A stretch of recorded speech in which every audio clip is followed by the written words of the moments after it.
In world politics, some countries are always in the spotlight. Big economies, powerful armies. Eritrea, for years, was not one of them. Tucked away in the Horn of Africa, it was known for its isolation and strict government. But in 2025, everything changed. Suddenly, global powers are knocking on Eritrea's door. Why? Location. Eritrea sits on the Red Sea, a vital global shipping route. Its ports, Massawa and Assab, are now strategic prizes. As the world grows more unstable shipping route, its ports, Massawa and Assab, are now strategic prizes. As the world grows more unstable, Eritrea's coastline is prime real estate. Egypt, Russia, and Oman all want a piece of the action, each offering something different. For President Isaias Afwerki, this is a rare opportunity after years of sanctions and isolation. He's playing these powers against each other, hoping to strengthen Eritrea without losing its independence. እጂ እንታይና ንሰምዕ ዘለና ኤርትራ ኣብ ኣገዳሲ መድረኽ ከም ዘላ ኢና ንሰምዕ ዘለና ኣገዳሲ መድረኽ ኣላ ክበሃል ከሎኸ እንታይ ማለት እዩ ምክንያቱ ምናልባት ኤርትራ ቅድሚ ሕጂ ብጥቃት ሓልፍ እምበር ኣገዳሲነታ ክሳብ ክንዱ ዘይረኣዮም ነይሩ ኣብ 2025 ግን ሎኬሽን ስትራቴጂካዊ ቦታ ወይ እውን ኣበይ ኣለኻ ኣብቲ ስትራቴጂ ናይ ዓለም ኣብቲ ውድድር ናይ ዓለም ኣፀቢቑ ኣገዳሲ ዝኾነሉ መድረኽ ስለ ዘለና ናይ ኤርትራ ስትራቴጂካዊ ኣቀማምጣ ኣመና ተባሃግን ተደላይን እዩ ብዙሓት ሃገራት ድማ ምስ ኤርትራ ርክብ ንክገብሩ ብድሕሪ መጋረጃ ብዙሕ ፃዕርን ብዙሕ ድኻምን ብዙሕ ጉያን ፀደፍደፍን ይበሃል ከም ዘሎ እዩ ዝነገር ዘሎ ናይ ኣቢ ረስንን ፀደፍደፍን ድማ ነዛ ሓበሬታ እውን ብገሊኡ ይበፅሖ ስለ ዘሎ እዩ ናይ ግድን ኣብቲ ቦታቲ ንሕና ክንህሉ ክንክእል ኣለና ንሕና እንተዘየለና ድማ ነቶም ኣብኡ ዝኣቱ ዕንቅፋት ክንፈጥር ክንክእል ኣለና ዝብል ኣጀንዳ እዩ ካልኦት ሃገራት ብሰላም ናብቲ ቦታ መፅኦም ቁጠባውን ልምዓታዊ ፕሮጀክታት ንኸይገብሩ ዕንቅፋት ክንፈጥር ኣለና ኣብቲ ዲስካሽን ንኽንኣቱ ክንፍትን ክንክእል ኣለና እዚ እንታይ ማለት እዩ ዓሰብ ብብዙሓት ወገናት ትድለ ከም ዘላ እዩ ዝንገር ዓሰብ ኤርትራ ወደባት ናይ ኤርትራ ማለት እዩ ብብዙሕ ሓይሊ ይድለ ከም ዘሎ እዩ ዝንገር ዘሎ ኣብዚ እዋን እዚ መነመን እዮም እቶም ዝደልይዎ ዘለው ብዝተፈላለየ መንገዲ ክንሪኦ ክንፍትን ኢና ኣብዪ ኣሕመድ ግን እንታይ ዝብል ዘሎ ብዝተኻእለ መጠን ነቲ ናብ ዓሰብ ክኣቱ ዝኽእል ብፍላይ ናብ ዓሰብ ክኣቱ ዝኽእል ወይ እውን ናብ ኤርትራ ምስ ኤርትራ ሽርክነት ክፍፅም ዝኽእል ዓብ ሓይሊ ናይ ኩናትን ወረ ኩናትን ፕሮፓጋንዳ ብምግባር ኣብቲ ጣውላ ንሕና እውን ክንሳተፈሉ ንኽእል መንገዲ ክፍጠር ክኽእል ኣለዎ ዝብል ፀቕጢ ዝገብር ዘሎ እዚ ኸ እንታይ እዩ እንድሕር ንሕና ኣብ ጣውላ ዘይትይኹምና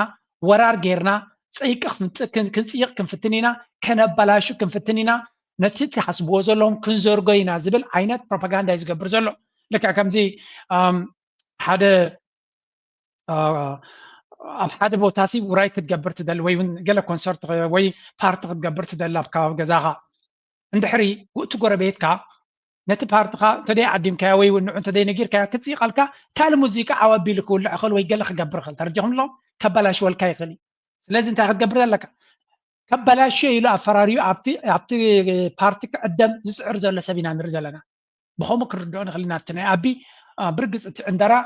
ንሱ ጥራይ ከም ዘይኮነ እቲ ኢማራት እውን ኣብቲ ቦታ ኣብቲ ዲልስ እቲ ንዓሰብ ዝጠዓማ እዩ ኢማራት ዝበሃል ልክዕ ከምዚ ጥዑም ነገር እንታይ ኣሎ ጥዑም ነገር ወልፉ ምስ ሓዘካ ማለት ሓደ ነገር ሎሚ ጥዕም ተቢልካ ጥዑም ኮይኑ ክትርስዖ ትኽእል ኢኻ ንሓደ ዓመት ተጠቂምካሉ ወልፈ ምስ ሓዘካ ካብኡ ክትከይድ ኣይትኽእል ኢኻ እቲ ኢማራት ዝበሃል ድማ ናይ ዓሰብ ወልፊ ሒዝዎ እዩ ምክንያቱ ኣብ ዓሰብ ኮይኑ ቦስ ተቐይር ነይሩ እዩ ገባርን ሓዳግን ኮይኑ ነይሩ እዩ ስለዚ ስትራቴጂካዊ ኣገዳስነት ናይ ዓሰብ ጥዒምዎ እቲ ኢማራት ዝበሃል ድሕሪኡ ድማ ሻዕብያ ቀይሕ ካርዱ ስለ ዝሃቦ ከመይ ገይሩ ኣብኡ ከም ዝምለስ ጠፊይዎ ኣሎ ኣብ ካልእ ኣፍሪቃ ወይ እውን ኣብ ካልእ ሃገራት ናይ ኣፍሪቃ ብፍላይ ብሓይልኻ ከም ዝምለስ ወላ እውን ኣብ የመን ብሓይልኻ ኢዶውን ጓዓፂፅካ ክትምለስ ከም ትኽእል ይፈልጥ ነይሩ እዩ ካብ ኤርትራ ድማ ከምኡ ዓይነት ገምጋሚ ነይሩ ንኣብን ኢትዮጵያን ብዙሕ ህዝብን ብዙሕ ሰራዊትን ገለን ገይረ ብቢልዮናት ናተይ ሓደ 3-4-5 ቢልዮን ተጥፍየ ድሌተይ ክረክብ እኽእል እየ ዝብል ገምጋም ነይርዎ እዚ ከዓ ኩሉ ግዜ እቶም ዓበይቲ ሃገራት ናብ ኤርትራ ገፆም ክኸዱ ከለዉ ዝገብርዎ ካልኩሌሽን እዩ ጌጋ ካልኩሌሽን ሚስ ካልኩሌሽን ይብልዎ ኤርትራ ስለዚ እዚ ኩነታት እዚ ድማ ኣብዚ እዋን እዚ ነቲ ዘሎ ረፅሚ ይቕይሮ ኣሎ ስቲል ክሳብ ሕጂ ናተይ ገምጋም እየ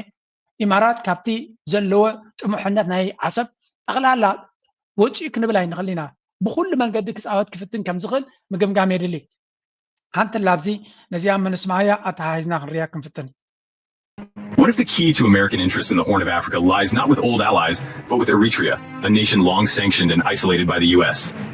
As of September 2025, this is the debate quietly unfolding in Washington. The U.S. is re-evaluating Eritrea, a move driven by shifting regional dynamics and stark necessity. For decades, U.S. policy relied on Ethiopia and Djibouti as regional anchors, but instability in Sudan, Ethiopia, and Somalia has exposed the risks of this approach. Conventional partners. Eritrea, once a pariah, is now emerging as a candidate. The first signs of thaw came after President Trump's 2024 victory, with the White House signaling a desire to reset relations.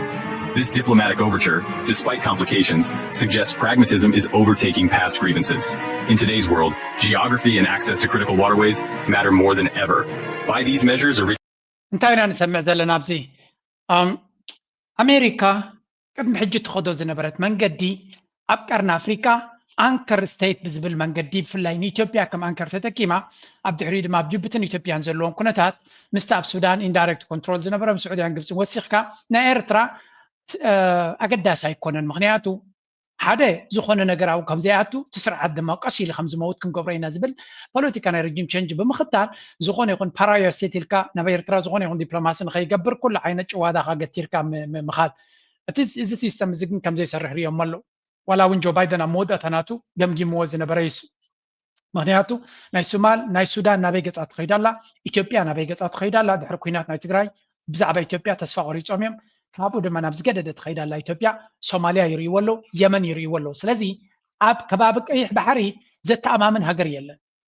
إثيوبيا بحجي دهر عصرت عمل زي حجز فلتو إثيوبيا كقصل ده كقصلن calculation سناتهم بزعي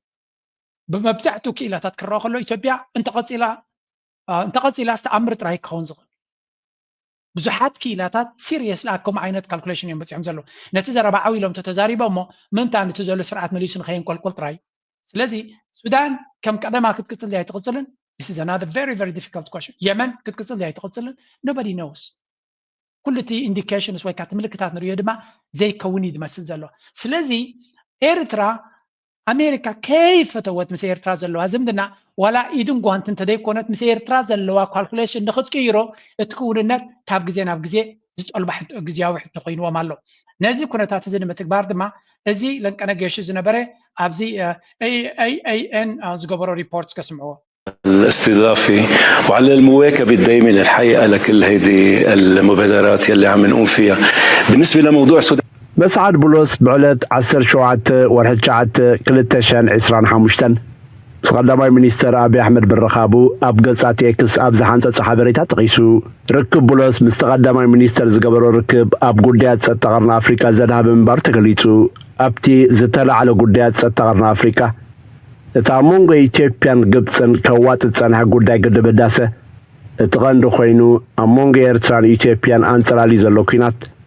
كمون قداي سلام سودان زملكو تخا اتوم أبتا أجندا تلح اليوم محضر ترامب بدرجة عالم زراي قجتات مفتاح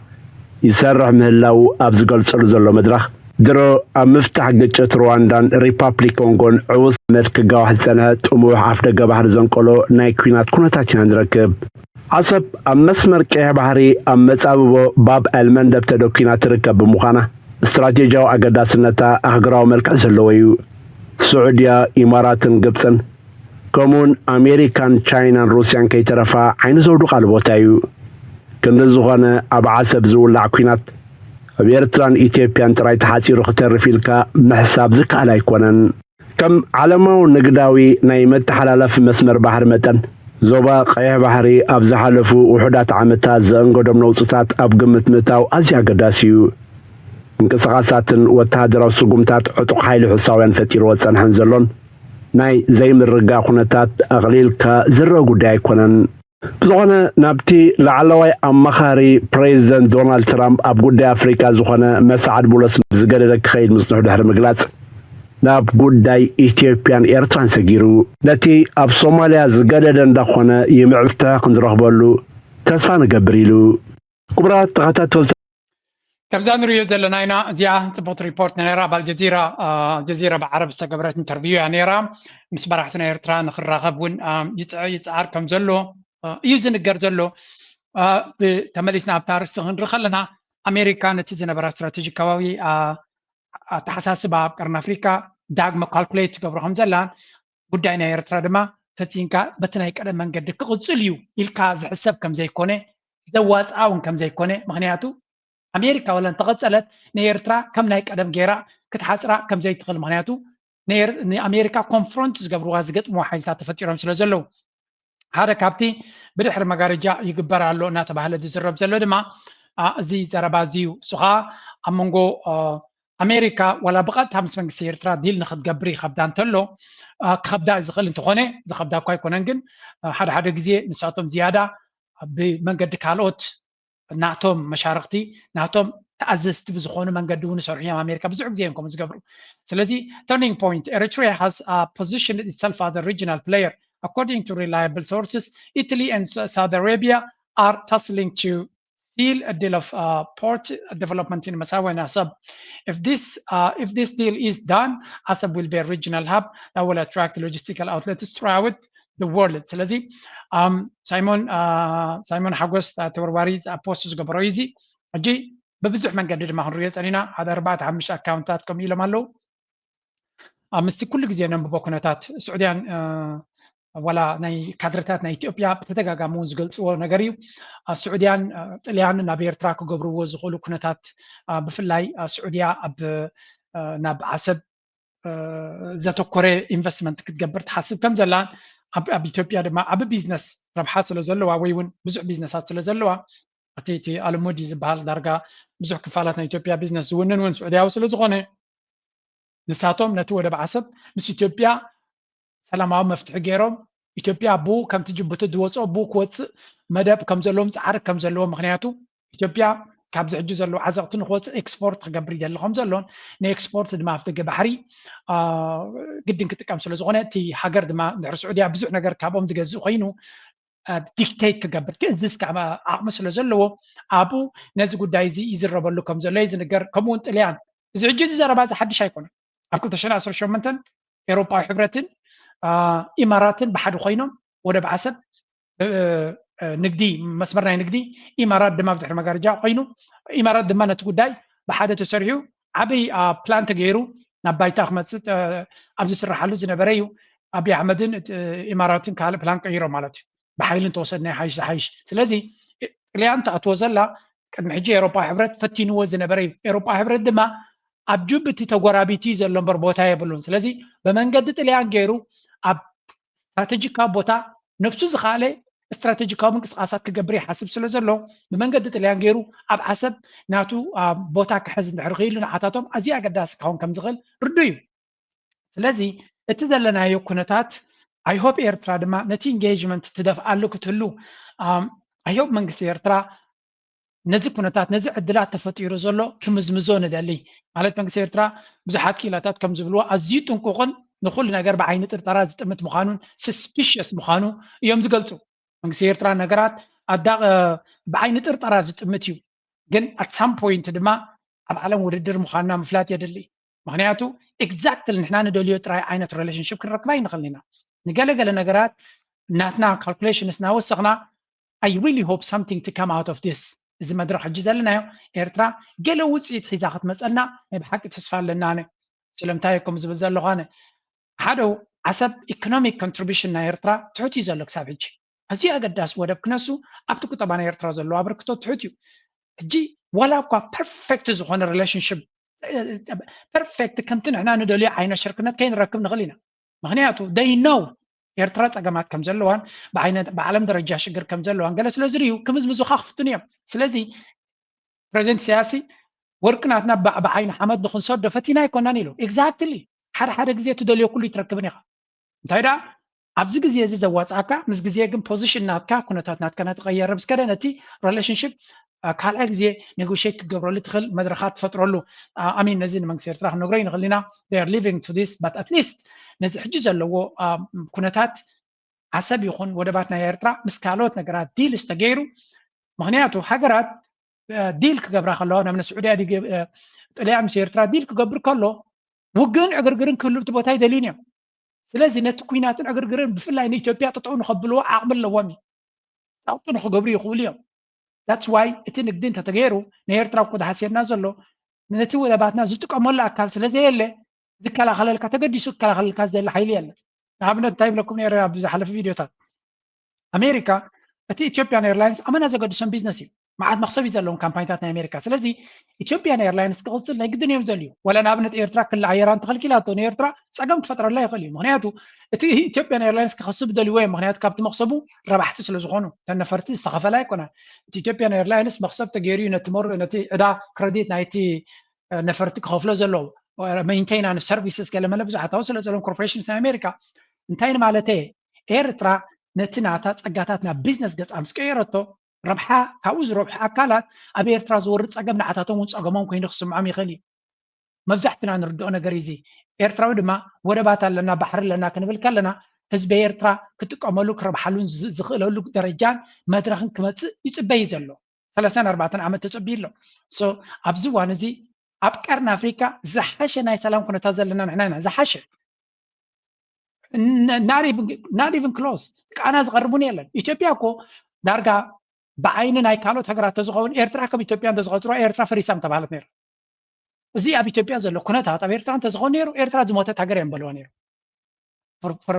إثيوبيا قرب حصل زلهم كيت موصل زدلي ويم الله تكساقس الله كونفرنس قبر لنا بولنا أبي مساج قبروا لي زلوا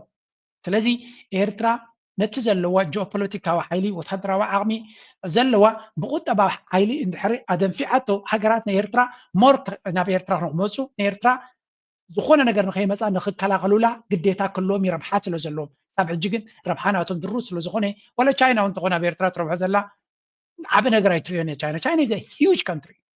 تريليونات كنت بزلوا إذا كبيرترا تربح زلا ربحها يقد سايو هنيات تشاينا لو مو 50 لو تبع غير خلي زبل الناس لو زلهم بر إذا حجز زلو نيرترا إلى قال كنت واقعنا يتغلني ولا قوات زكالة تقبرت الله انتهينا مالتي يعني نوس سولودو نشركنا دلونات كلونا له أنا دما كل جزء يرترا تخلينا شركنا بزقلت أفهم قد كتجبروا اللي تخل مدرسة تفتيروا ناتي يسرحكم يو نتوم نخوم الصرح زلوا دما أجوهم أعقسنا زبيرترا يسبهكم يزلوا قبل يدلي تجبروا زلهم سرحكم يتجبروا يتفاكم نيجل إحنا هذا ما كم حزبي تصنيتات لنا قال لنا قال كن رغبلو حزبنا تابيرترا كرتت زبل زلوا كرب حلو حسب بعد إن زتوا أتاوين حزبيرترا قبلوا تخجبروا لي بتعب جنبارات كفيلي زلوا ولا بجنبار كفته بله دموز بربعة حمش أسفك وسخ سدرابيتو تصبغ هيوت نخنبرو دوكو تصبغ نخربو كوميتنات نحلمي نزد ما جنزب ترخيب كامبر يرترا خبي امسي ياخذ قبر لهم ابزي عجي نزي كونتات امريكا ونبي يرترا دنقاص ودي كونتات يغير الله خمزلو كان رملسينا አሁን አሰብ ነው የሚባለው አሰብ የኛ ነው አሰብ የኢትዮጵያ ነው በታሪክም በትርክትም በምንም እያሉ ነው የኛ ነው ስለዚህ አሁን በህግ እንመስላለን ካለበለዚያ ደግሞ በአስገድለን እንደራደራለን እንዴ ካላችን ወራለን ነው እንግዲህ በወረራ ከሆነ የሚወሰደው ስለ ህግ ማውራቱ መተው አለባቸው ወረራ ደግሞ ለኢትዮጵያ ያስፈልጋታል ወይ የሚባለው ነገር ራሳቸው ኢትዮጵያውያን ወስነው ይሄው ለ7 አመት ተዋጋችሁ የገዛ ህዝባቻችሁ ጋር ተዋጋችሁ በምስራቅ በመናም ኢኮኖሚያችሁን አደቀቃችሁ ዲፕሎማሲያችሁን አጣፋችሁ አሁንም ያዋጣናል ከሌላ ሀገር ጋር ከም ዝትሪዎ ዘለኹም ፕሮፌሰር ሕዝቅኤል ድማ እንታይ ዝብል ዘሎ ጉዳይ ናይ ዓሰብ ዓብይ ፕሮፓጋንዳ ናብ ኩናት ገፁ ዝኸይድ ፀደፍደፍ ናይ ኣብን ስርዓቱን ጀነራላቱን ካልእ ንርኢ ኣለና እዚ ከዓ ናይ ብሓቂን ኢትዮጵያ ዘዋፅኣ መንገዲ ድዩ ኣብዚ ሕጂ ዘለናዮ መድረኽ ብኩናት ዘዋፅኣና ድዩ ዘለናዮ ኩነታት ቀሊል ድዩ ኮይኑ ብዙሓት ኢትዮጵያውያን are really concerned ናይ ብሓቂ ይስምዑ ማለት ኩነታት እቲ ኩነታት እቲ እዚ ኩናት ክመፅእ ዝኽእል ኢትዮጵያ ክትፃወሮ ትኽእል ድያ ኢትዮጵያ ክትቅፅለሉ ትኽእል ድያ ብፍላይ እቲ ናይ ኣምሓራ ኤሊት ዝብሎ ዘሎ ክንርኢና እቲ ኩናት ዝብልዎ ዘሎ ንስለ መግናን ከይመስል እስከ ብኩሉ ብክልተ ሰለስተ ምሁራት ናይ ኢትዮጵያን ክንሰምዖ ሁን ጦርነቱ ከተከሰተ በየት በኩል ይከሰታል ምናልባት ከተባለ ሊሆን የሚችለው በኔ ግምት በኢትዮጵያ መንግስት ትንኮሳ ነው የሚሆነው ምክንያቱም ለኤርትራ መንግስት አሁን ወደ ኢትዮጵያ ጦርነት የሚያደርግበት ኢንሴንቲቭ ምንድነው በየሳስብ በመሰረቱ ማግኘት ያቅተኛል ማለት ነው ቀጥታ ወረራ ለማድረግ ኢትዮጵያን ቅኝ ግዛት ለመያዝ ነው የሚፈልገው ተወሰደብኝ ያለው መሬት ከሆነም በአልጀርስ ስምምነት መሰረት ያለውበት ቦታ ነኝ ብሎ አሁን ኦልሬዲ ይዟል። የሚፈልገውን ነገር ከህወሓት ጋር የነበረውንም ቅራኔ በሚፈልገው አይነት አጠናቋል። ስለዚህ አሁን ባለበት ሁኔታ የኤርትራ መንግስት ኦፌንሲቭ ነው ወደ ጦርነት የሚገባበትን ነገር ለማሰብ ያስቸግረኛል። ከምትሪ ወደሎም ይልቃል ጌትነት በሐል ዝድማ ኢንጂነሪው ታይብላሎ ሓንጎልካሲ ሳክት ብስምዒትን ብጽልእን ብሓሶትን ተደመሊካዮ ኩናት ክጅምር ተኮይኑ መን ክጅምሮ ንጹር ይብላሉ። ምክንያቱ ኤርትራ ወላ ሓንቲ ምክንያት የብላን ናብ ኢትዮጵያ ገጻ ወራር ክትገብር ትኽለሉ ወይ ትግደደሉ መሬታት ኮይኑ ውዕል አልጀርስ ይበሃል ኣሎ ንዑግ ዝኽልክል ዝነበረ ሓይሊ ህወሓት እዩ ኣብ ድማ ተቐበሎ እዩ። ስለዚ መሬቶም ሕጅሪኦም ኮዝ ጸኒሖም ኮዝ ዝኽእሉ እዮም መሬቶም ሕቶ ናይ መሬቶም ንኩናት ክወስዶም ኣይክእልን እዩ። ህወሓት ተኾነ ምስ ህወሓት ቅይምቲ ኣለዎ ሕነ ወዲ ወይሱ ምስ ህወሓት ዓሪቁሎ ብኻልእ ድማ ኤርትራ ኩናት ክጅምረሉ ትኽእል ዝኾነ ይኹን ሪዝን የለን። ስለዚ እንታይ እዮም ዝብሉ ኣብ መንጎ ኤርትራን ኢትዮጵያን ክግበር ዝኽእል ኩናት ኖ ኣብቲ ዓቢ ከበግሶ ዝኽእል ኩናት ኢና ክንብል ዘለና እምበር ኤርትራ ዝኾነ ይኹን ናይ ኩናት ኢንቴንሽን የብላ። ክልተ ሳልሳይ ክንውስኽ ኢና እቲ ኩናት እንተጀሚሩ እንታይ ክኸውን ከም ዝኽእል ዝብልዎ ዘለዉ ብፍላይ ብወገን ኣምሓራ it's really interesting to ናይ ኣምሓራ ኤሊት ዝብሎ ዘሎ that's why ንኢትዮጵያውያን ኣኪብካ ምፅራፍ ሓደገኛ ንብል ዘለና ብዙሓት ኤሊት ናይ ኣምሓራ ኣብ ጎንና ከም ዘለዉ ወይ እውን ምስትናትና ስነ መጎት ተኻዲዮም ከም ዘለዉ ስለዚ ኣብዚ ዋን እዚ ፖለቲካ ኣብዛ ሕጅን ፅባሕን እንታይ የርባሓኒ ዝያዳ ክትብል ዘለካ ድሕሪ 10 ዓመት ከጋጥሚ ካልኣርሲ ስትራቴጂካዊ ጠማምታና ካልእ ክኸውን ይኽእል ታክቲካሊ ሕጂ ኣብ ኩናት ክውሽ ስለዝደሊ ዘሎን ዝፅዕር ዘሎን ንሕና ኣብዚ ዋን እዚ ብኸመይ የዋፅኣና መን ምሳና ክኸውን ይኽእል መን ብዙሓት ሓይልታት ምሳና ከነምፅእ ንኽእል እምበር ኣንፃርና ንክኾኑ ክንደፊእ የብልናን ብተደጋጋሚ ክብለኩም እየ በዚያ ነገር እዚያ ደስ ይብለኩም ኣለኹም ኣይደን እንታይ መረዳእታ ናትኩም ኣይርዳእንን ኤርትራ ዝዋሓደ ፀላእን ዝነኣሰ ፀላእ ክልዋይ እንደልን እንዲና ዘይተርፍ ተኮይኑ ግን ኣብ በይኑ ክተርፍ ክኽእል ኣሎ ምስ ካድረታቱ ህዝቢ ኣምሓራ ኣብ ጎንና ክኾን ኣለዎ ኣብዚያ ስምዑ ሕጂ ያለችው ኢትዮጵያና በመለስ ዜናዊ ጊዜ የነበረችው ኢትዮጵያ አንድ ናት ወይ? እሱም ነው ማየት ያለብን። ሪሊ ልክ መለስ ዜናዊ እንዳሰለፈው በኤርትራ ኬዝ ኢትዮጵያን አንድ ላይ እንዳሰለፈው አሁንም እነዚህ ሰዎች አሰባሰብ ብለው የኢትዮጵያን በአንድ ላይ ማሰለፍ ይችላሉ ወይ? ዛሬ እኮ በኢትዮጵያ ውስጥ ጦርነት በተባለ ጊዜ ሁሉ ለጦርነት ጥሪ በተነሳ ጊዜ ሁሉ ከፍተኛውን የሰው ኃይል የሚያበረክተውና በውጊያ ችሎታውም ሪሊ የኢትዮጵያ መከላከያ ሰራዊት ፋብሪክ የሆነው መሰረት የሆነው የአማራው ማህበረሰብ ከኢትዮጵያ መከላከያ ሰራዊት ጋር እኮ እየተዋጋ ነው። ዛሬ እኮ እርስ በርስ እየተዋጋን ነው። አገር ውስጥ እርስ በርስ እየተዋጋን ነው። በህወሓት ጊዜ አገር ውስጥ እርስ በርስ እየተዋጋን አልነበረም። እንታይ ዝብል ዘሎ ብሓፈሻ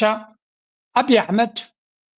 ብዝኾነ ይኹን መለክዕ ናይ ኩናት ኣዋጅ ወይ ብዛዕባ ኩናት ክሓስብ ከሎ ምስ መለስ ነፍሲ ከወዳድር ኣለዎ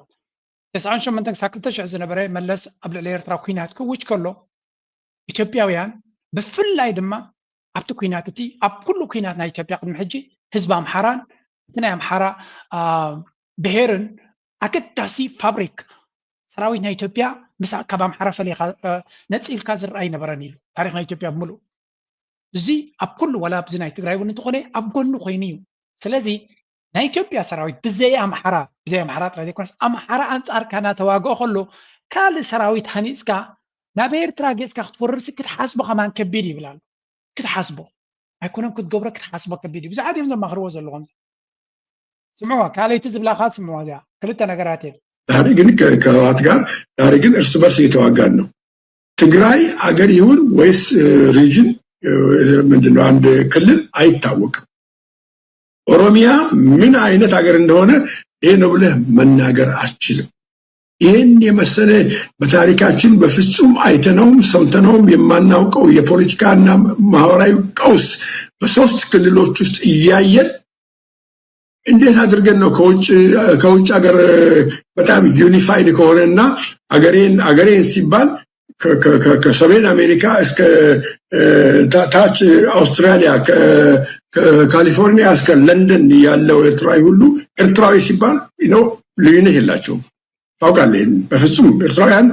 ኤርትራ በሚባለው ጥያቄ ነገ አገር ስቴት ውድ ላይ ጥያቄ የላቸው። ኢትዮጵያውያን ግን የተለያየን እዚኣ ተዘረባ ስለዚህ ኣምሓራ ኣብ ነፍሱ ዝኸኣለ ዲቕ ዝበለ ኩናት ኣንጻር ኣቤ ኣብ ዝገብረሉ ዘሎ ትግራይ ሃገር ድዩ ክልል ድዩ እንታይ እዩ መጻኢ ናይ ትግራይ ኣብ ዘይፍለጠሉ ዘሎ ኩነታት ኩናት ካብ ሎሚ ንፅባሕ ዘይጅምር ኣብ ዝበሃለሉ ዘሎ ኩነታት ተርዲኹምለኹም ናይ ብሓቂ መረዳእታ ዘይብሉ ኦሮሞ ሃገር ድዩ ዝኸውን ዘሎ ነቲ ኢትዮጵያ ድዩ ዝትክእ ዘሎ ንበይኑ እንታይ ዝኸውን ዘሎ ዘይፍለጥ ኣብ ከምዚ ኩነታት ዘሎ ንሓደ ኤርትራ ዝበሃል ክትወርር ኤርትራዊ ድማ ሃገርካን ልውላውነትካን ድሕሪ ኢልካዮ ለንደን ይሃሉ ዓዲ እንግሊዝ ይሃሉ ኣሜሪካ ይሃሉ ካሊፎርኒያ ይሃሉ ኣስትሬልያ ይሃሉ ኤሮፓ ይሃሉ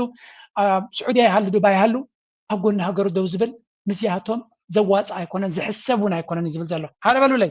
እቲ ኩነታት ፅቡቅ እዩ ከምዚ ኢሎም ዝምስክሩልና ነቶም ህዝቢ ኢትዮጵያ ከምዚ ኢሉ ዝእምነላ ኢና ንደሊ ዘለና ምክንያቱ ሚስ ካልኩሌሽን ኣይንደልና ደለና ተጋጊዮም መፅኦም ክንስዕሮም ኣይደልን እያ ኩናት ክመፅእ ዘይደላ ምክንያቱ ኩናት ዕንወት ስለ ዘምፃልና ዝኣክል ዕንወት ተመክሮኻ ስለ ዘለና ነዚኣቶም ስዒርና ንረኽቦ ወርቂ መዳልያ የለን ካልእ ኣብዚ ስምዑ ብዙሓት እዮም ከምኡ ዝብልዎ ዘሎ ዝሰምዕ እንድሕሪ ኮይኑ ዝሰምዕ ሰብ ግን ኣይኮነን ኣብዚ ሓንቲ ነይራ እቲ ኣቢ ዝበሃል እንታይ ምዃኑ ክገልፅዎ ከለዉ የአብይ ትራክ ሪከርድ የሚያሳየው ክህደት፣ ውድቀት፣ ሽንፈት፣ ማታለል፣ ማጭበርበር ምናምን ነው። ይሄን ሰውዬ አምኜ ወደብ ያመጣልኛል ብዬ ንጥር አልልም። በዛ ደግሞ ባንዳ ብባል በደስታ የምቀበለው ሹመት ነው። እውነቴን ነው የምልህ። በጣም በዚህ ነገር ላይ ምንም እንትን ማድረግ አያስፈልግም። በአገዛዙ አሁን ያለ የትኛው ኢትዮጵያ ወደብ ያስፈልጋት ኢትዮጵያ ራሷ የትኛዋ ኢትዮጵያ አብይ አህመድ ከአዲስ አበባ ውጪ ሱሉልታ ላይ ሰዎች ታገቱ የለ እንዴ? የትኛው ህዝብ ነው በሰላም ወጥቶ ተንቀሳቅሶ ምን አሰብ የሚባለው ወደብ ጋር ሄዶ ሱሉልታ ጫንጮ 30-40 ኪሎ ሜትር የትኛው ህዝብ ነው የትኛው የኢትዮጵያ አካባቢ ሰላም ሆኖ ነው ተጨማሪ ሌላ ግዛት ተጨማሪ የሎስ ቴሪቶሪ የሚባለው ኤግዛክትሊ ኢትዮጵያ ኣፍ ደገ ባሕሪ የድልያ ክትብል ካለኻስ ኣይና ኢትዮጵያ ኢሉ ከአዲስ አበባ ክወፅእ ዘይከኣለ መንግስቲ ኢትዮጵያ ሲ ካብ ኣዲስ ኣበባ ናብ ኣምሓራ ብመኪና ክትከይድ ዘይከኣልካሲ ከመይ ጌርካ ካብ ብዛዕባ ኣፍ ደገ ባሕሪ ከተምፅእ ትፍትን ኣለኻ ኢትዮጵያ ከመይ ናይ ኣብይ ኣሕመድ ትራክ ሬከርድ ድማ ዕንወት፣ ጥፍኣት፣ ሞት፣ ኩናት፣ ሽግር፣ ዕግርግር ጥራይ እምበር ካልእ ኣይኮነን ነዚ ስለ ዝበላ ባንዳ ወይ ከዓ ሽፍታ እንድሕር ኢሎምና ንቕበሎ ጥራይና ኢሉ ስለዚ እቲ ናይ ኣምሓራ ኤሊት ንኣቢ ሲንግል ኣውት ገይሩ በይኑ ኮርነር ገይሩ ፅቡቅ ገይሩ ይዝሃርሞ ዘሎ and we really need to focus on those things ምክንያቱ ነገራት ኣተሓሒዝና ክንሪኦም ክንክል ኣለና ኣብ ዘሎ ኣብ ፀቢብ ነገር ኮይና ኣንጻር ነቶም ኣብ ጎንና ክስለፉ ዝኽእሉ ፀላእትና ክንገብር የብልና ማለት በራሱ ነው እየመጣ ነው ፍራቲ ብቻ ነው ታውቃለህ ብዛዕባ ለውጥ ይዛረቡ ለው ቅድሚ ግን እስከዚህ ስምዑለን ቀነ አብይ አህመድ እንታይ ይገብራሉ ራዩ ጊዜ ሰራዊት ከፍተኛ የጦር መኮንኖች የማዕረግ ማልበስ ስነ ስርዓት ተካሂዷል። ይህ የማዕረግ ማልበስ ስነ ስርዓት በኢፌዴሪ ህገ መንግስት አንቀጽ 71 ንዑስ አንቀጽ 6 መሰረት የተከናወነ ነው። ከዚህም ባለፈ በሚኒስትር ስነ ስርዓቱ ላይ የኢፌዴሪ ፕሬዝዳንት የጦር መኮንኖች በተገኙበት ነው። ይህ የማዕረግ አብይ አህመድ መዓት ከዋክብትን ጀነራላትን የሽመት ይህብ ከም ዘለውን ዳርጋ እዚ ኩነታት እዚ ድማ ንምንታይ ዕላማ እዩ ንዝብል ብዙሕ ዘረባ ይዝረብ ዘሎ ብዙሓት ሰባት بمولو جنرالነት ሌተናል ጀነራል ሜጀር ጀነራል ብላብላ እናበለ ብዙሕ ሽመት ይህብ ከም ዘለውን ነዚ ጉዳይ እዚ ድማ በዓል ጀዋር ብዝተፈላለየ መንገዲ ክገልፅ ወሪና ኣለና ሓደ ካቡ ያ ከምዚ ናይ አብይ ሃንዲንግ ኣውት ጀነራል ራንክስ ላይክ ፓርቲ ፌቨርስ በቃ ከምዚ ህያብ ናይ ዝኾነ ዝውሃብ እዩ ዝውሃብ ዘሎ እዮም ዝብሉ ዘሎ this promotion is a prelude to fear coup induced reshuffle of the military leadership. Several suspected generals, including those promoted today, are expected to be sent into retirement. Will this expected preventive measure actually save him? እዚ ናይ ጀነራላት ሽመት ድማ ካብ ፍርህን ካብ ዕልዋ መንግስቲ ፈርዩ ዝገብሮ ዘሎ ምዃኑን ብዙሓት ካብዞም ንጀነራል ተረቂሖም ዘለው ንጥሮታ ክኸዱ ተዳልዮም ዘለው ከም ዝኾኑን እዚ ዝገብሮ ዘሎ አብይ ነቶም ጀነራላት ንክቀያይር እሞ ናይ ስልጣን ዕድሚኡ ንኸናውሕ ዝሓስቦ ዘሎ እዩ ብምባል እዞም ኩሎም ኣብዚ ተጠቂሶም ዘሎ ገሊኦም አብይ አሕመድ መዓት ጀነራላት ቀቢኡ ከም ዘለውን ከም ንሪኦ ዘለና But what's everyone whispering around is the promotion of 4 lieutenant generals to full ranking generals, 3 Oromo and 1 Amhara, sending a not so subtle signal of Oromo power domination. እዚ ብሓፈሻ እቶም ጀነራላት ዝኾኑ ዘሎ ብብዝሒ ኦሮሞ ምዃኑን ቶም ካልኦት ድማ እናተኣለዩ the four newly promoted generals are general አለምሸት so 4 generals ከም ዝኾኑን additionally 17 brigadier generals have been elevated to major general and while 44 colonels have risen to ranks of brigadier general ስለዚ ብዙሓት ሰባት ነቲ ወታደራዊ ዓቕሚ ድማ ብኦሮሞ ተወለድቲ ኦሮሞ ዶሚኔት ይገብሩ ከም ዘሎ ድማ ነቲ ሕቡእ ምስጢር ተስፋኒ ውስጥ ጽቡቕ ገይሩ ኣጋሊፅዎ ኣሎ ማለት እዩ ስለዚ እዚ ሹመት ናይ ጀነራላት ብብዝሒ እዩ ዝንገር ዘሎ ኣብዚ እውን ባዕሎም ብዝበልዎ today's reshuffle marks one of the most extensive promotion within the EDF in recent years expanding the army's leadership pool at a time when Ethiopia continues facing evolving security challenges due in large part to the ongoing insurgencies in Oromia and again ብዙሓት ጀነራላት ብብዝሒ ይሽም ከም ዘሎ ሚድያ ናይ ኢትዮጵያ ተደጋጋሚ ንዑይድ ዛረብ ዘሎ ከም ንሪኦ ዘለና ድማ እቲ ታክቲክ ንዝተፈላለየ ዕላማ እዩ ካልኦት እውን ናይ ትግራይ ሚድያ ነዚ ኩነታት እዚ ብኸመይ ከምብብዎ ሰሚዐ ኣለኹ ኣብዚኣ እስከስምዕዎም ንምንታይ እዩ ከም ዝገብር ዘሎ ኣብዪ ኣሕመድ ቀዳማይ ሚኒስትር አብይ አሕመድ ወሳኒ ወታደራዊ ስጉምቲ ጀሚሮሎም እቲ ቀዳማይ ሚኒስትር ንኣዝዩ ዓብይ ኩናት ይሕግዘን ዝበሎ ኣገዳሲ ወታደራዊ ስጉምታት ጀሚሮሎም 4 ኪሎ ኣዘዝቲ ሰራዊት ንቐጻሊ ልኡኹም ዘተባብዕ ዝተባሃለም ወታደራዊ ማዕረግ ተዋሂቦሎም ብተማሳሊ ኢቶማጀር ሹም ሓይልታት ምክልኻል ኢትዮጵያ ይዕብይዎምሎም እቲ ቀዳማይ ሚኒስትር ብድምር 66 መኮንናት ናብ ዝለዓለ ወታደራዊ ማዕረግ ስርዓተ መሰረት ክብ ኣቢልዎምሎም እቲ ዝርዝር መኮንናት ንፕሬዚደንት ታየ ኣስገ ንመርኣያ ንሸው ዝገብርዎ ነገር ይምበርካባ ሓሊፍካ ፍሉይ ነገር ክኸውን ኣይክእልን እዩ ኣብዪ ኣሕመድ ግን ነቲ ወታደራዊ ኩነታት ብፍላይ ብመንገዲ ጀዋር ዝበሃል እንተኮይኑ እቲ ለውጢ እናመፀ ስለ ዝኾነ ንህድማ ንቅድሚት ኢልዎ ነይሩ ፕሬዚደንት ኢሳያስ ፅንሒና ንሰምዓ ኢና እኛ ሳንዘጋጅ ለውጥ እንዳይመጣ ለውጥ እየመጣ ነው አዎ ማለት በራሱ ለውጥ እየመጣ ነው ፍርሃት ብቻ ምን ነው ታውቃለህ እኛ ሳንዘጋጅ ለውጥ እንዳይመጣ ኦልሞስት 3-4 ጀነሬሽን ሆኗል ኢትዮጵያ ውስጥ የፖለቲካ ትግል ዲሞክራሲ ትግል ከተጀመረ ከ1960ዎቹ ጀምሮ 3 ጊዜ መንግስት መቀየር ተችሏል 66 84 እና 2010 ነው 74 91 2018 አሁን የስርዓት ለውጥ የማምጣት እስኪል አንተናል በ74 በ91 ጀዋር ድማ ለውጥ ክመጽእ ዲ ኣይመጽእን ዝብል ሕቶ ደይኮነ ለውጥ ግድን ክመጽእ ትዘፍርሐና ንዓይ ከይተዳለና ሓንቲ ከይገበርና ለውጥ ከይመጽእ ጥራይ የደፍርሐን እምበር ለውጥ ሲ ምምፁ ይተርፎን እዩ ድሮ ኣብ ድርኩኺት እዩ ዘሎ እናበለ ተስፋ ነቲ ህዝቢ ዝህብ ኩነታት ንርኢ ኣለና ካብዚ ቀፂልና ሓንቲ ምናልባት ምስቲ ዝብልዎ ዘለዉ ዘረባ እዚኣ እስከስምዕዋ መጀመርያ ሚልዮን ኢና ንምንታይ ንመን ከተፈራርሃሉ ድሮናት ኣምፂና ኣለና ድሮናት ኣምፂኻ ከይድካ እንቁራንቁር ተብል ነዚ ትዕኑ ነዚ ትቐትል ኣብ መወዳእታኻ ኩሉ ነገር ክትውድኦ ትኽእል ኢኻ ካብዚ ዝኸፍዕ ሸልነት ኣሎ ሚሳይላት ኣለና 3500 ኪሎ ሜትር ዝኸይድ ሚሳይላት ኣለና ታንክታት ኣለና መዳፍዕ ኣምፂና ኣለና ዝን ገይርና መዓልቲ ዝጓረድ ዘሎ ካብ ዓይኒ ሰብ ተሰወረ ኣይኮነን ነዝን ከምዚ ንሒዝና ብዓሰብ ክንሕዝ ኢና በዚ ተጠዊና ብጋሽ ባርካ ከምዚ ክንገብር ኢና ብሱዳን ኣቲና ከምዚ ንገብር ኢና ኣእምሮ ዘለዎ ሰብ ከምዚ ክሓስብ ይኽእል ናይ ብሓቂ ዕሸላዊ ዕንደራ እዩ መድፋዕ ኣምፂኻ ድሮናት ኣምፂኻ ነፈርቲ ኣምፂኻ ኣንቁር ኣቢልካ ነዚ ኣብ ሓፂር ግዜ ብማዕበላዊ መጥቃዕትታት ከብል ኣብ ካልእ ማኣዲ ተዓዲምካ ተተዛረብካ ሓሸካ ጥራይ ትብል ኣብ ከምዚ መሰለ እዋን ኣሎ ዲ የለን እዩ ክንደይ ድሮናት እየን ዘለዋ ኣበየን ተቐሚጠን ዘለዋ ክንደይ ነፈርቲ እየን ዘለዋ ኣበይ ተቐሚጠን ኣለዋ ክንደይ ቦምባታት መፂለን ኣትዩለን ክንደይ መዳፍዕ ኣለዋ ኣበይ ተዘርጊሑ ኣሎ ኣብ ሳምረ እንታይ ኣሎ ኣብ ካልእ ከባቢታት እንታይ ኣሎ ናበይ ዝኸይድ ዘሎ ፀወታ ናይ ቆልዑ እዩ በዚ ሎጂአይኤስ ካርታ ኣለና ንሪኦ ኣለና ነብል ኣለና ንከታተሎ ኣለና ፅባሕ ንጎ ብሳተላይታት እውን ብዘይ ሳተላይታት ብድሮናት ጌርና እናንቆርና ንጥመት ታርጌታት ክንውድእ ኢና ደጋጊመ ዝብሎ እዚ ዕሸላዊ ዕንደራ እዩ እዚ ድሮናት እዚ ኣበይ መፅኡ ክወቅዕ ንናይ ታርጌታት ይኽዕኑ መረበ ነፈርቲ እንተድልየን ኮይነን መፅአን ናይ ክወቕዓ ጽቡቕ ነገር ኤርትራ ይከታተልዎ ምህላዎም እዩ ማለት ብስለያ ደረጃ ዘይኮነሲ ዋላ እቲ ነገር እቲ تبلو زلهم زربا يبس حنا له يعني راتا ملقتي بغي دما في عندنا تحديد قال بون الدحال مسلم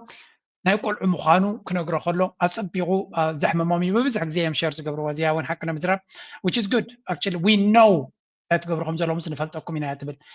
بي وجن دبرتين زوصا خاصمو መንግስቲ ፌደራል ዳግም ጀሚሩ ክብል ከሲሱም ምድላው ኩናት ዝምልከቱን ዶክተር ደብረጽዮን ጠንቂቆም ዶክተር ደብረጽዮን ገብረ ሚካኤል መንግስቲ ፌደራል ኣብ ልዕሊ ትግራይ ስጉምቲ ምውሳድ ከም ዝጀመረ ሓቢሮሎም እዚ ዘሎ ኩነታት መሰረት ብምግባር ኣብ ከተማ መቐለም ቀጽሪ ሓወልቲ ሰማዕታት ኣብ ዘካይዶ መድረኽ ዝተፈላለዩ ኣገደስቲ እዋናዊ ነጥብታት ኣልዕሎም ዶክተር ደብረጽዮን ኣብ ዝሃቡ መብርሂ ወሓትን ሰራዊት ንምብታን ዘይተገብረ ጻዕሪ የለን በለሞም እንትኾነ ግን ኩሉ ሰጊርና ኢና ክብል ተኸላኺሎም ዳበታት ህዝብ ትግራይ ብምብታን ብምፍራስን ትግራይ ኣብ ትሕቲ ቁጽር ንምእታው እቲ ጸላኢ ዝበለ ሓይሊ ብልጽግና ብዙሕ ፈተናታት ገይሩ ዝበለ ደብረጽዮን ኣብ ውሽጢ ትውድብ ዝነበሩ ልኡኻቱ ኣቢሉ ድማ ዝኹሉ ዝከኣሎ ሰሪሕ ኢሎም ንሕና ስምምዕነት ፕሪቶሪያ ይተግበር ኣብ ክንዲ ዝበልና ደለይቲ ኩናት ኮይኑ ሽምና ዝበለ መራሒ ህወሓት እንትኾነ ግና ሕቶታትና ብመሰረት ስምምዕነት ፕሪቶሪያን ሕገ መንግስትን ዝግባአና ኢና እንዳሓተትና ብሰላሕታ ግን እናጸነትና ልዑል ዋጋ እናኸፈልና ኢና መጺና ኢሎም exactly ተዋሓት ኣብዚ ዋን እዚ ንጹርነት ናይቲ ዕላማ ናይ ኣቢ እንታይ ክገብሮ ይደልሎ ንሳቶም ድማ ነቲ ህዝቦም ንኽገልጹ ዝቐለለና ኮነሎም ይመጻሎ ብፍላይ እቲ ባንዳ ዝብልዎ ወይ እውን እቲ ሃይለ ክትዓድ ዝብልዎ ናብ ኒው ምስራሕ ከሎም ሞር ኣፍ ደጋ ከም ዝኸፈተሎም ነፍሶም ንክፍትሹ ውዳበናቶም ንክሕይሉ ኣብዚኣ ሓንቲ ዘረባላ ድሕሪኡ ናብ ካልእ ድራማታት ክንሓልፍ ኢና ኤርትራ ካብ 11-14 መስከረም ምስ ላዕለዎት ኣዘዝቲ ሰራዊት ትግራይን ሓለፍቲ ሓይልታት ፋኖን ኣብ ማይ ዕዳጋ ን4 መዓልትታት ክመኽሩ ከም ዝቐነዩ ሓይልታት ለውጢ ካብ ኤርትራ ሓቢሮም ኣብቲ መራሕቲ ግንባራት ሰራዊት ኤርትራ ዝተረኸብሉ ስልሳዊ ርክብ ኣብቲ ናይ መወዳእታ መዓልቱ ፕሬዚደንት ኢሳያስ ኣፈወርቂ እውን ንኣስታት ፍርቂ ሰዓት ከም እተሳተፈ ተፈሊጡ ፕሬዚደንት ኤርትራ መራሕቲ ትግራይን ፋኖን ግንባር ፈጢሮም ክቃለሱ ብምትሕስሳብ ካብ ኤርትራ ዘድሊ ደገፍ ኩሉ ክግበረሎም ምዃኑ ኣረጋጊጹሎም ፕሬዚደንት ኢሳያስ ኣብ መግለጺ ኤርትራ ንኢትዮጵያ ኣፍ ደገ ባሕሪ ከልኪላታ ከም ዘይትፈልጥ ጠቒሱ ዝሓለፉን ዘለውን መራሕቲ መንግስታት ኢትዮጵያ ግን ወደባት ኤርትራ ክጥቀሙሉ ድልዋት ከም ዘይነበረዋ ሰንቲዩ ኢትዮጵያ ከይትፈርስ ሃገር ናይ ምድሓን ሓላፍነቶም ንምልዓል ግንባር ፈጢሮም ክቃለሱ ድሕሪ ምትሕሳብ ከዓ ራያ ኣባ ወልቃይት ባይ ትበሉ ኣብ ራያ ይኹን ኣብ ወልቃይት ህዝቢ ኢትዮጵያ ከም ዝነብር ግበሩ ስልጣን ክትርከቡ ድማ ተዳለዉ ዝብል መልእኽቲ ኣሕሊፉሎም መራሕቲ ኤርትራ ካብ 10 እዛ ዘረባ እዚኣ ካበይ መፅኣ ኣብ ዘይገድስ some extent ከጋጥም ዝኽእል ኩነታት ምዃኑ plausible ይብልዎ እዚ ከጋጥም ዝኽእል ኩነታት እዩ ኣብ መንጎ ፋኖን ህወሓትን ዝነበረ ፕሮፓጋንዳ ክሳዕ ክንደይ ደቂሱ ከም ዘሎን ኣብ ሓበራዊ ምርድዳእ ዝመስል ወላው ካብ ወቅ እንተደይበልካዮ ኣብ መንጎም ዝነበረ ሬቶሪክ ከምዚ ጎስጓስ ናይ ኩናትን ዕግርግርን ዝሒሉ ኣብ ብጥራይ ዝብል ኣጀንዳ ከም ዘሎን ኣብይ ኣሕመድ ድማ I think ነዝን ወድዝን ስለ ዝሰምዐ እዩ ምስ ጀነራላቱ ንነዊሕ እዋን ክዘራረብ ከም ፀንሐን ተስፋ ከም ዝቆረፀን እዩ ዝንገር ዘሎ ኣብዚ ጉዳይ እዚ ኤርትራን የማባላት እቅዳቸው ያልተሳካላቸው አብይ ትግራይና ኤርትራ ተባበሩብኝ የሚል ክስ እንደጋግመው ካስነገሩን በኋላ ሁለቱን ደርቤ ይመታሉ ማለት ጀመሩ። ይህንን ጉዳይም ባለፈው አመት መጀመሪያ ጀነራልና መኮንናቻቸውን ሰብስበው መከሩበት። ነገር ግን ከሀገራዊ ኪሳራ በቀር ማሸነፍ ባልቻሉበት የኦሮሚያና የአማራ ጦርነት የተማረሩት ወታደራዊ አዛዦች ከትግራይም ሆነ ከኤርትራ ጋር ለመዋጋት አቅም እንደሌላቸው በመግለጽ የጠቅላይ ሚኒስትሩን ሐሳብ በጥብቅ ተቃወሙት። የአዛዦቹ ተቃውሞ የመነጨው በኦሮሚያና በአማራ በሚካሄዱ ጦርነቶች ማሸነፍ ያቃተው ሰራዊታቸው ከትግራይና ከኤርትራ ጋር አዲስ ጦርነት ግንባር በመክፈት እንደማያሸንፍና መጨረሻውም እንደማያምር አስቀድመው ከመገምገም ነው። ከራሳቸው አብይ አህመድ አመንጎ ተጋሩን ኤርትራን አመንጎ ትግራይን ኤርትራን ብዝ ሓደ ጽልፈት ኢርካና ሓድሕዶም ከም ንክጻነቱሉ ዝሓሰቦ ኣብ ዘይሰርሓሉ ንኽልቲኦም ብሓደ ሓርሞም ኢሉ ምስ ጀነራላቱ ምስ መኸረ ዘይከውን እንደይትሕሰብ በይኑ ዘሎ ንሸነ ክንስዕር ዘይከኣልና በይኑ ዘሎ ፋኖ ክንስዕር ዘይከኣልና ንክልተ ናይ ኩናት ሓያል ተመክሮ ዘለዎም ብሓደ ገጢም ብሓደ ንዘለዉ ገጢምና ንክንስዕር realistic كوننا سلا زي بلو كاله منقد خالد لك كم استبهلن دحريو زين تግራይ ንምድኻም በይኑ ዝና ኤርትራ ድማ ኣብ ፕሮፓጋንዳ ጥራይ ጽቂካ መስራሕ ዝብል ንሪዮ ዘለና ኩነታት እዩ ብሓፈሻ አብይ አህመድ እቲ ኩንነት ነዚ ይመስል ኣሎ ዕላማ ናይ አብይ አህመድ ግዜ ምሽማት ክመስል ይኽእል እዩ ምስ ግዜ ግን علاماتاتو قليل كم زي كونه كاب جزينا بجزي زبرهالنا زلوي أب قد أي ناي تقرأي زقبر زلو دما نسمع تقارو أبني حد حدهم بس يحوم زلو كنا تاتسكزيا سمعوا لي تقرأي أنا زلني رديت ببينو حدا بوكس انت أشكايو كم كراب أبالدي تأشجع كراب لبالا لا تجافا تستعفا أو كلا عد انت خيرو جن كلا مواد تقلب زلوا اللي جيزك زت حابر كم منو قاعد حابر أدي سوا خيرو أو حدا تقرأي تسقط أنت تجيره حزن نجورا نجر أي خلك تعمي تحقق زبل تايس من غير أو كلا إذا أنت تحاويسه أو نسنس هاتو حدا بوكس ولا قمت كايا جيزك تاريخنا زرقيو نايم بالله إذا سبزي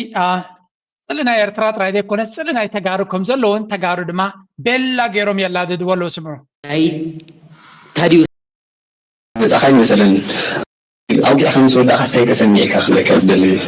أوجي خمس ود أخس وخليته بيحد كنا من تنبخ أوجي أخس خفي الناس مينا كجلس دس اللي كهوننا بخون اللي خطر كأنت سخاي لا يحسين بر كم نقدر جلخت أوجي أنا أخي مثلا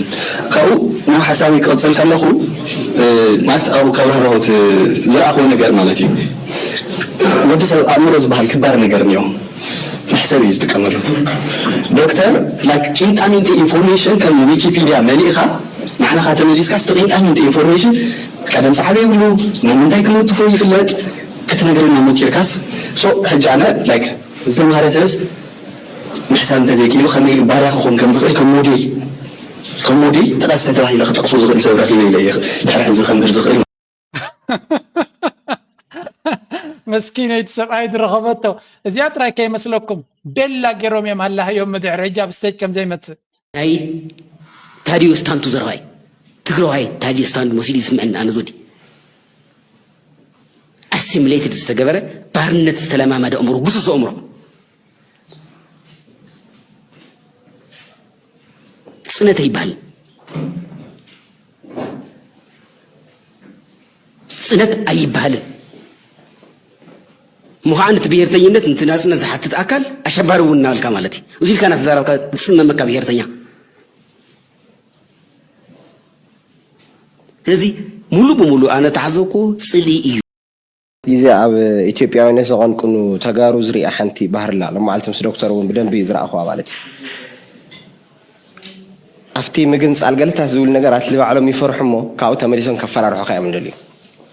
يسأل متهمه تسأل ما السطر حين كوري خاز دليل كلاي ناو كم جاءت مدرخات كم خلوا كم ماجوتو تماجيتهم حساب نايس كوسدو ندحر لا أتهم لسعر حساب إذا كم زي خاص حساب كوسدو تزي كوين آخر الدو خيهون يزوج هل خل مسؤول نجارات له بكان إحنا لوناكم وين إحنا ترحينا نفلت عينتنا تحسب إذا سبعة ريورد لهم تقرأ هاجر كتكون هاي تخلنيها أنت تخيلوا تقرأي إيرتراون حويسك عباي إثيوبيا مفتار تراي حلمنا هاتين تتخيلي بلالو نتجارو جن هاجر كتكون عقمية بالكمن نحت عندكم كتب بالعو تديكو ينكم نابله نتتسفاز نبرو مستقالة سلو نعون خدمسس I think عبي أجندة حيزو دكتور إليك يزبل دلا جيروم يوم زلا هيو تجارو I'm telling this بزعق زي ليه تقرأي نتجارو اتزبالة opportunity حجر نكون حلمن تلوم now or never كم زنا لهم مشو الناس كفتر لهم هيكل إثيوبيا at the weakest level يا زلا تجارو دما لكن أنتم مكروجي رمالو من ترسو أبي أقواني وامي تقرأي هجر دي ولا كل اللي كوي في اللتني أم حارو كوي نجروا مالو if they listen كانوا تكوي نجروا مالو أبز سمعوا وزن تايب له مالو تسبزي መደመር ማለት እንደው ከቻልክ ሌላ የጎረቤት ሀገርን ሁሉ በፌዴሬሽንም በምንም ስበህ ማምጣት ነው። ትግራይ እኮ ባይ ዲፎልት ተቀንሳለች እኮ በአብይ አስተዳደር ውስጥ ትግራይ ውክልና የለውም። የትግራይ ህዝብ ምክር ቤት ውክልና የለውም። በመንግስት እንትን ውስጥ ምንም ቦታ የላቸውም። አንዳንድ እሱ የሚፈልጋቸውን ሰዎችና የጌታቸው አይነት ሰዎችን እያመጣ እዚህም እዛም ያስቀምጣል። ቤትም ስለዚህ ትግራይ ኣብዚ ዋን እዚ ባይ ዲፎልት ክልል ድዩ ሃገር ድዩ ፅግዕተኛ ድዩ እንታይ ኣይፍለጥን እዩ ምክንያቱ ኣብይ ኣሕመድ ንረዳእ ፃጥቃን ገለምፅኡ ንትግራይ ንክጠቅም ኢሉ ይኮነ ንኣጀንዳ ናቱ ዝጥቀመሎም ዘሎ ስለዚ ተጋሩ ባይ ኦል ኣካውንትስ ኣብዚ ዋን እዚ እቲ ኔሽንሁድ ወይ ሃገር ንክኾኑ ዘለዎም ሕልሚ ክጥቀምሉ ጥራይ ዘሎ በዓል እዚ ሰብኣይ ዝድረኹሞም ድማ ተጋሩ ነቲ ሕልሚ ናቶም ንምቕታል دكتور كوين متيو أي تقولون يخم ترايدي كونس أي تحسب ويكبلهم زوج زلوا بيلا جيرهم دم مالي شغله ብዙ ሓድ ለይቲ ይኾናይ ተዝ ሓድግዎ ወይ ከዓ ላ ከም ተጋሩ ኮይኖም ተዝመፁ ትሒዞም ዝመፁ በቃ ዝኾነ ጫፍ ጥራሕ እንድሕር ሒዞም መፅኦም ልመጎቱ እውን ምቹው ስለ ዘይኮነ ማለት እውን ህልኽ ከምዚ ኣብ ሕወሓት ዝለመድናዮ ብሕታዊ መማረፂ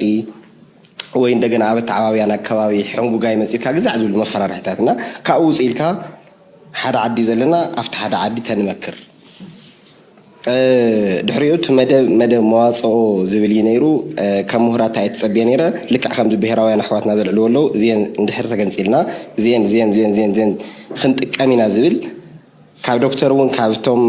ከምኡ ዓይነት ሓሳብ ዘለዓሉ ሰባት እውን ከምኡ ዓይነት ሓሳብ ተፀብየ ነይረ ይረኸብኩ ዝረኸብኩ ሓንቲ ነገር ጥራሕ እያ ካብ ኢትዮጵያ ተገንፂልናስ በስመ አብ ማሊ ንኽእል እሞ ንበስመ አብ ኢልና ሰው ንፅናሕ ዓይነት which means ቅድሚ ሕዚ ሓደ ኢትዮጵያዊ ትግራዋይ ሓውና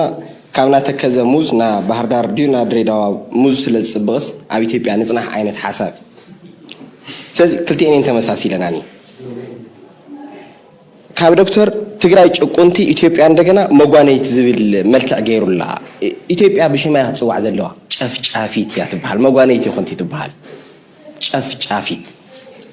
መንእሰይ ልዕሊ 52 ናይ ትግራይ መንእሰይ ሰዓት እዚ ላው ኢትዮጵያ ኸይዱ ናይ ምስራሕ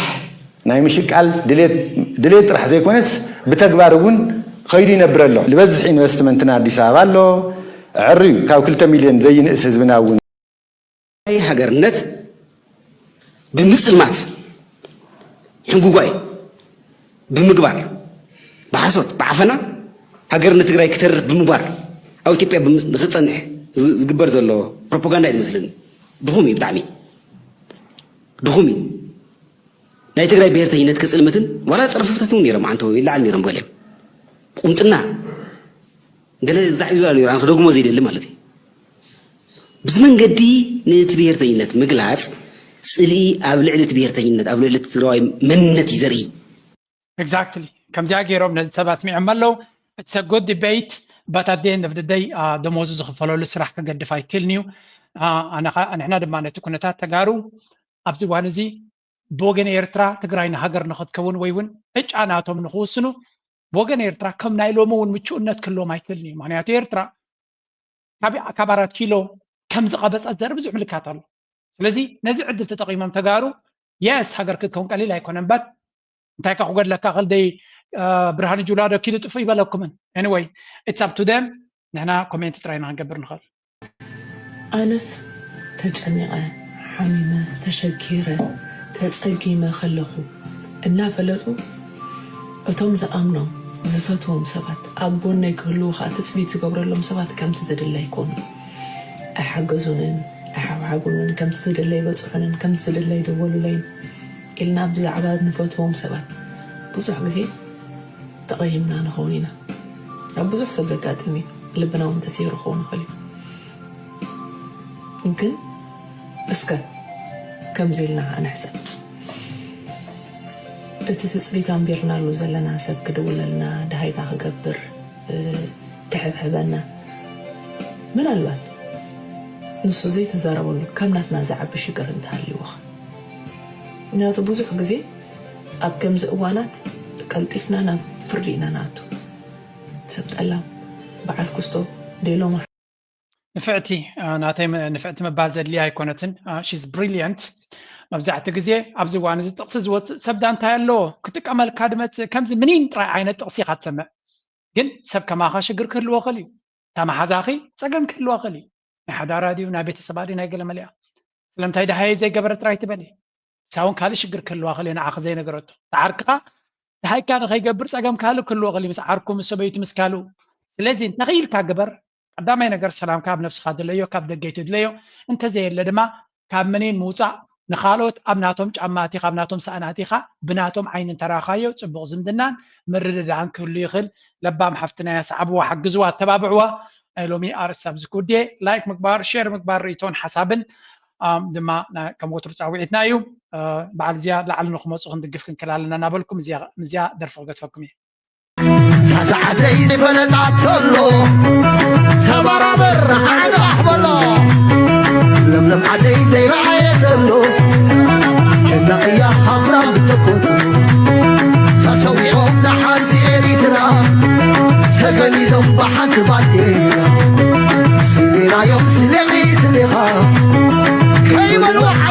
يحرق